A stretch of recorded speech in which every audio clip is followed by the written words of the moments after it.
जय माता दी फ्रेंड्स। दूसरा अध्याय, देवताओं के तेज से देवी का प्रादुर्भाव और महिषासुर को सेना का वध। तारांकन तारांकन तारांकन तारांकन तारांकन तारांकन विनियोग तारांकन तारांकन तारांकन तारांकन तारांकन। ओम मध्यम चरित्र के विष्णु ऋषि, महालक्ष्मी देवता, उष्णिक छंद, शाकंभरी शक्ति, दुर्गा बीज, वायु तत्व और यजुर्वेद स्वरूप है। श्री महालक्ष्मी की प्रसन्नता के लिए मध्यम चरित्र के पाठ में इसका विनियोग है। तारांकन तारांकन तारांकन तारांकन तारांकन तारांकन ध्यान तारांकन तारांकन तारांकन तारांकन तारांकन। मैं कमल के आसन पर बैठी हुई प्रसन्न मुख वाली महिषासुर मर्दनी भगवती महालक्ष्मी का भजन करती हूँ, जो अपने हाथों में अक्षमाला, फरसा, गदा, बाण, वज्र, पद्य, धनुष, कुंडिका, दंड, शक्ति, खड्ग, ढाल, शंख, घंटा, मधुपात्र, शूल, पाश और चक्र धारण करती हैं। ऋषि कहते हैं, पूर्व काल में देवताओं और असुरों में पूरे 100 वर्षों तक घोर संग्राम हुआ था। उसमें असुरों का स्वामी महिषासुर था और देवताओं के नायक इंद्र थे। उस युद्ध में देवताओं की सेना महाबली असुरों से परास्त हो गई। संपूर्ण देवताओं को जीतकर महिषासुर इंद्र बन बैठा। तब पराजित देवता प्रजापति ब्रह्मा जी को आगे करके उस स्थान पर गए जहां भगवान शंकर और विष्णु विराजमान थे। देवताओं ने महिषासुर के पराक्रम तथा अपनी पराजय का यथावत वृतांत उन दोनों देवेश्वरों से विस्तार पूर्वक कह सुनाया। वे बोले, भगवान, महिषासुर सूर्य, इंद्र, अग्नि, वायु, चंद्रमा, यम, वरुण तथा अन्य देवताओं के भी अधिकार छीनकर स्वयं ही सबका अधिष्ठाता बना बैठा है। उस दुरात्मा महेश ने समस्त देवताओं को स्वर्ग से निकाल दिया है। अब वे मनुष्यों की भांति पृथ्वी पर विचरते हैं। दैत्यों की यह सारी करतूत हमने आप लोगों से कह सुनाई। अब हम आपकी ही शरण में आए हैं। उसके वध का कोई उपाय सोचिए। इस प्रकार देवताओं के वचन सुनकर भगवान विष्णु और शिव ने दैत्यों पर बड़ा क्रोध किया। उनकी भौहें तन गईं और मुंह टेढ़ा हो गया। तब अत्यंत कोप में भरे हुए चक्रपाणी श्री विष्णु के मुख से एक महान तेज प्रकट हुआ। इसी प्रकार ब्रह्मा, शंकर तथा इंद्र आदि अन्यान्य देवताओं के शरीर से भी बड़ा भारी तेज निकला। वह सब मिलकर एक हो गया। महान तेज का वह पुंज जाज्वल्यमान पर्वत सा जान पड़ा। देवताओं ने देखा, वहां उसकी ज्वालाएं संपूर्ण दिशाओं में व्याप्त हो रही थीं। संपूर्ण देवताओं के शरीर से प्रकट हुए उस तेज की कहीं तुलना नहीं थी। एकत्रित होने पर वह एक नारी के रूप में परिणत हो गया और अपने प्रकाश से तीनों लोकों में व्याप्त जान पड़ा। भगवान शंकर का जो तेज था, उससे उस देवी का मुख प्रकट हुआ। यमराज के तेज से उसके सिर में बाल निकल आए। श्री विष्णु भगवान के तेज से उसकी भुजाएं उत्पन्न हुई। चंद्रमा के तेज से दोनों स्तनों का और इंद्र के तेज से मध्य भाग कटिप्रदेश का प्रादुर्भाव हुआ। वरुण के तेज से जंघा और पिंडली तथा पृथ्वी के तेज से नितंब भाग प्रकट हुआ। ब्रह्मा के तेज से दोनों चरण और सूर्य के तेज से उनकी अंगुलियां हुईं। वसुओं के तेज से हाथों की अंगुलियां और कुबेर के तेज से नासिका प्रकट हुई। उस देवी के दांत प्रजापति के तेज से और तीनों नेत्र अग्नि के तेज से प्रकट हुए थे। उसकी भौहें संध्या के और कान वायु के तेज से उत्पन्न हुए थे। इसी प्रकार अन्याय देवताओं के तेज से भी उस कल्याणमयी देवी का आविर्भाव हुआ। तदनंतर समस्त देवताओं के तेज पुंज से प्रकट हुई देवी को देखकर महिषासुर के सताए हुए देवता बहुत प्रसन्न हुए।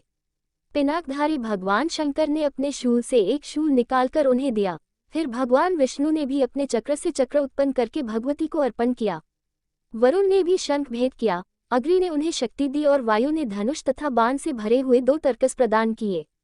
सहस्त्र नेत्रों वाले देवराज इंद्र ने अपने वज्र से वज्र उत्पन्न करके दिया और ऐरावत हाथी से उतारकर 1 घंटा भी प्रदान किया। यमराज ने कालदन से दंड, वरुण ने पाश, प्रजापति ने स्फटिकाक्ष की माला तथा ब्रह्मा जी ने कमंडलू भेद किया। सूर्य ने देवी के समस्त रोमकूपों में अपनी किरणों का तेज भर दिया। काल ने उन्हें चमकती हुई ढाल और तलवार दी। शीर्षमुद्र ने उज्ज्वल हार तथा कभी जीर्ण न होने वाले 2 दिव्य वस्त्र भेद किए। साथ ही उन्होंने दिव्य चूड़ामणि, 2 कुंडल, कड़े, उज्ज्वल अर्धचंद्र, सब बाहुओं के लिए केयूर, दोनों चरणों के लिए निर्मल नूपुर, गले की सुंदर हंसली और सब अंगुलियों में पहनने के लिए रत्नों की बनी अंगूठियां भी दी। विश्वकर्मा ने उन्हें अत्यंत निर्मल फरसा भेंट किया। साथ ही अनेक प्रकार के अस्त्र और अभेद्य कवच दिए। इनके सिवा मस्तक और वक्षस्थल पर धारण करने के लिए कभी न कुम्हलाने वाले कमलों की मालाएं दी। जल्दी ने उन्हें सुंदर कमल का फूल भेंट किया। हिमालय ने सवारी के लिए सिंह तथा भांति भांति के रत्न समर्पित किए। धनाध्यक्ष कुबेर ने मधु से भरा पान पात्र दिया तथा संपूर्ण नागों के राजा शेष ने, जो इस पृथ्वी को धारण करते हैं, उन्हें बहुमूल्य मणियों से विभूषित नागहार भेंट दिया। इसी प्रकार अन्य देवताओं ने भी आभूषण और अस्त्र शस्त्र देकर देवी का सम्मान किया। तत्पश्चात उन्होंने बारंबार अट्टहासपूर्वक उच्च स्वर से गर्जना की। उनके भयंकर नाद से संपूर्ण आकाश गूंज उठा। देवी का वह अत्यंत उच्च स्वर से किया हुआ सिंहनाद कहीं समा न सका। आकाश उसके सामने लघु प्रतीत होने लगा। उससे बड़े जोर की प्रतिध्वनि हुई, जिससे संपूर्ण विश्व में हलचल मच गई और समुद्र कौप उठे। पृथ्वी डोलने लगी और समस्त पर्वत हिलने लगे। उस समय देवताओं ने अत्यंत प्रसन्नता के साथ सिंहवाहिनी भवानी से कहा, देवी तुम्हारी जय हो। साथ ही महर्षियों ने भक्तिभाव से विनम्र होकर उनका स्तवन किया। संपूर्ण त्रिलोकी को क्षोभग्रस्त देख दैत्यगण अपनी समस्त सेना को कवच आदि से सुसज्जित कर हाथों में हथियार ले सहसा उठकर खड़े हो गए। उस समय महिषासुर ने बड़े क्रोध में आकर कहा, आह, यह क्या हो रहा है।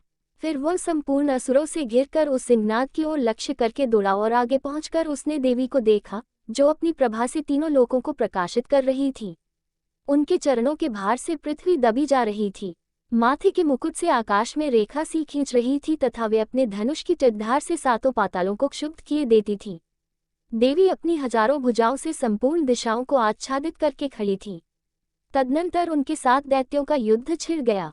नाना प्रकार के अस्त्र शस्त्रों के प्रहार से संपूर्ण दिशाएं उद्भासित होने लगी।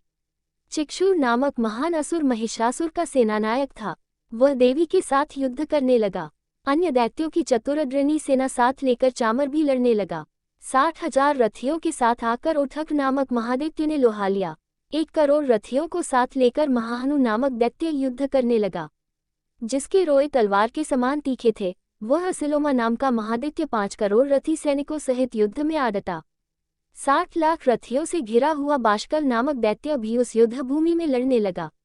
परिवारित नामक राक्षस हाथी सवार और घुड़सवारों के अनेक दलों तथा 1 करोड़ रथियों की सेना लेकर युद्ध करने लगा। बिडाल नामक दैत्य 5 अरब रथियों से घिरकर लोहा लेने लगा। इनके अतिरिक्त और भी हजारों महादैत्य रथ, हाथी और घोड़ों की सेना साथ लेकर वहां देवी के साथ युद्ध करने लगे। स्वयं महिषासुर उस रणभूमि में कोटि कोटि सहस्त्र रथ, हाथी और घोड़ों की सेना से घिरा हुआ खड़ा था। वे दैत्य देवी के साथ तोमर, भिंदीपाल, शक्ति, मूसल, खड्ग, परशु और पट्टिश आदि अस्त्र शस्त्रों का प्रहार करते हुए युद्ध कर रहे थे। कुछ दैत्यों ने उन पर शक्ति का प्रहार किया, कुछ लोगों ने पाश फेंके तथा कुछ दूसरे दैत्यों ने खड्ग प्रहार करके देवी को मार डालने का उद्योग किया। देवी ने भी क्रोध में भरकर खेल खेल में ही अपने अस्त्र शस्त्रों की वर्षा करके दैत्यों के वे समस्त अस्त्र शस्त्र काट डाले। उनके मुख पर परिश्रम या थकावट का रंज मात्र भी चिन्ह नहीं था। देवता और ऋषि उनकी स्तुति करते थे और वे भगवती परमेश्वरी दैत्यों के शरीरों पर अस्त्र शस्त्रों की वर्षा करती रहुईं। देवी का वाहन सिंह भी क्रोध में भरकर गर्दन के बालों को हिलाता हुआ असुरों को सेना में इस प्रकार विचरने लगा, मानो बनों में दावानल फैल रहा हो। रणभूमि में दैत्यों के साथ युद्ध करती हुई अंबिका देवी ने जितने निश्वास छोड़े, वे सभी तत्काल सैकड़ों हजारों गणों के रूप में प्रकट हो गए और परशु, भिंदीपाल, खड्ग तथा पट्टिश आदि अस्त्रों द्वारा असुरों का सामना करने लगे। देवी की शक्ति से बड़े हुए वे गण असुरों का नाश करते हुए नगाड़ा और शड्ग आदि बाजे बजाने लगे। उस संग्राम महोत्सव में कितने ही गण मृदंग बजा रहे थे। तदनंतर देवी ने त्रिशूल से, गदा से, शक्ति की वर्षा से और खड्ग आदि से सैकड़ों महादैत्यों का संहार कर डाला। कितनों को घंटे के भयंकर नाद से मूर्छित करके मार गिराया। बहुतेरे दैत्यों को पाश से बौंध कर धरती पर घसीटा। कितने ही दैत्य उनकी तीखी तलवार की मार से 2-2 टुकड़े हो गए। कितने ही गदा की चोट से घायल हो धरती पर सो गए। कितने ही मूसल की मार से अत्यंत आहत होकर रक्त वमन करने लगे। कुछ दैत्य शूल से छाती फट जाने के कारण पृथ्वी पर ढेर हो गए। उस रणादुल में बाण समूहों की वृष्टि से कितने ही असुरों की कमर टूट गई। बाज की तरह झपटने वाले देव पीड़क दैत्यगण अपने प्राणों से हाथ धोने लगे। किन्हीं की बाहें छिन्न भिन्न हो गईं, कितनों की गर्दनें कट गईं। कितने ही दैत्यों के मस्तक कट कट कर गिरने लगे। कुछ लोगों के शरीर मध्य भाग में ही विदीर्ण हो गए। कितने ही महादैत्य जांघें कट जाने से पृथ्वी पर गिर पड़े। कितनों को ही देवी ने एक बौह, एक पैर और एक नेत्र वाले करके 2 टुकड़ों में चीर डाला। कितने ही दैत्य मस्तक कट जाने पर भी गिरकर फिर उठ जाते और केवल धड़ के ही रूप में अच्छे अच्छे हथियार हाथ में ले देवी के साथ युद्ध करने लगते थे। दूसरे कबंध युद्ध के बाजों की लय पर नाचते थे। कितने ही बिना सिर के धड़ हाथों में खड्ग, शक्ति और रिष्टि लिए दौड़ते थे तथा दूसरे महादैत्य ठहरो ठहरो ये कहते हुए देवी को युद्ध के लिए ललकारते थे। जहां वह घोर संग्राम हुआ था, वह की धरती देवी के गिराए हुए रथ, हाथी, घोड़े और असुरों की लाशों से ऐसी पट गई थी कि वहां चलना फिरना असंभव हो गया था। दैत्यों की सेना में हाथी, घोड़े और असुरों के शरीरों से इतनी अधिक मात्रा में रक्तपात हुआ था कि थोड़ी ही देर में वहां खून की बड़ी बड़ी नदियां बहने लगीं। जगदम्बा ने असुरों की विशाल सेना को क्षणभर में नष्ट कर दिया, ठीक उसी तरह जैसे तृण और काठ के भारी ढेर को आग कुछ ही क्षणों में भस्म कर देती है। और वह सिंह भी गर्दन के बालों को हिला हिलाकर जोर जोर से गर्जना करता हुआ दैत्यों के शरीरों से मानो उनके प्राण चुने लेता था। वहां देवी के गणों ने भी उन महादैत्यों के साथ ऐसा युद्ध किया जिससे आकाश में खड़े हुए देवतागण उन पर बहुत संतुष्ट हुए और फूल बरसाने लगे।